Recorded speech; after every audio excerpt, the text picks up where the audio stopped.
드라마 왕국 MBC의 황금기 시절, 일일 드라마가 평균 시청률 40%를 넘나들었다는 사실을 아시나요? 지금이야 장모님에게 복수를 꿈꾸는 사이라거나 자매나 형제가 한 남자를 사랑하는 게 흔하디 흔한 일일 드라마의 소재라지만 막장에도 클래스가 다른 원조 막장 맛집이 바로 임성환의 드라마입니다. 임성환 작가의 드라마 서막을 알렸던 인어아가씨는 바람이나 가족을 버린 아버지에게 복수하기 위해 동생의 남자를 빼앗는 여자의 본격 인과응보 복수극으로 방영 당시 엄청난 화제를 모았습니다. 엄마의 후배이자 아버지를 빼앗아간 유명 배우 심수정의 뺨싸대기를 때리는 주인공 아리영과 그런 아리영의 뺨을 때리는 아버지, 거기에 열받아서 유리병을 깨는 아리영, 불꽃 튀기는 주인공들의 싸움이 매회 나와서 도저히 눈을 뗄 수가 없는 드라마였는데요. 무려 최고 시청률 47%의 시청률을 찍고 연장에 연장을 거듭해 무려 1년 동안이나 방송이 됐습니다.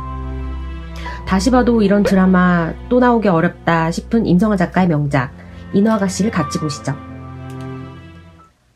당시까지만 해도 여자 주인공의 친구 역할을 주로 도맡아 했던 배우 장서희에게 파격적으로 여자 주인공 자리를 맡긴 임성환 작가는 드라마가 시작하기 전 배우에게 이것저것 미리 배워둘 것을 요구했다고 합니다.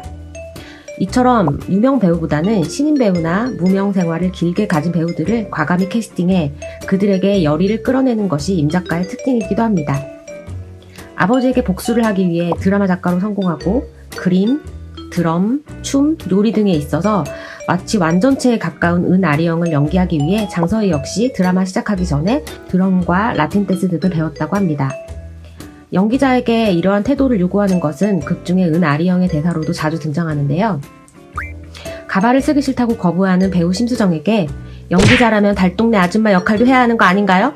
가발 쓰기 싫다고 배우가 쇼하는 거 보면 개나 소나 웃을 거야!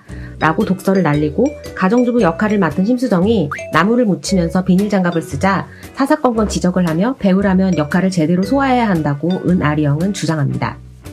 이러한 은아리영의 대사는 실제 드라마 작가인 임성환의 연기에 대한 생각을 담고 있기도 합니다. 화가 난 심수정이 아리영에게 대본을 집어던지자 화가 난 아리영의 명대사도 유명하죠. 어디 작가가 피고름으로 쓴 대본을 던져요? 네, 피고름 대본. 그 외에도 인어아가씨에는 희대의 명대사들이 쏟아집니다.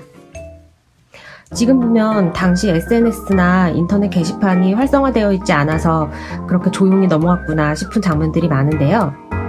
심수정과 친구 조영춘, 고두심 씨가 연기한 이 조영춘이 서로 인연전은 하는 것은 물론이고 여자는 날씬하고 얌전해야 하고 남자는 덩치가 있고 박력 있어야 한다는 식의 편견 가득한 대사들이 매회 쏟아집니다.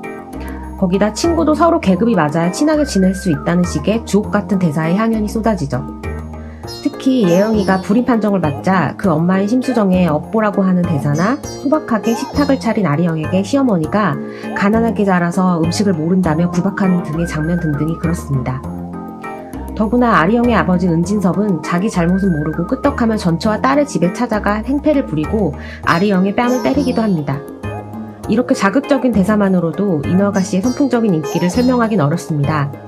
중국 CCTV에서 방영되면서 중국 내에서도 엄청난 인기를 끌었는데요. 인과응보, 아버지와 딸의 복수관계, 아리영이라는 독보적인 여자 주인공을 둘러싸고 벌어지는 사건과 자기 욕망으로 계략을 짜는 인물들 등이 전형적이면서도 예측 불가능한 전개로 드라마 중반까지 흥미진진하게 진행되었습니다.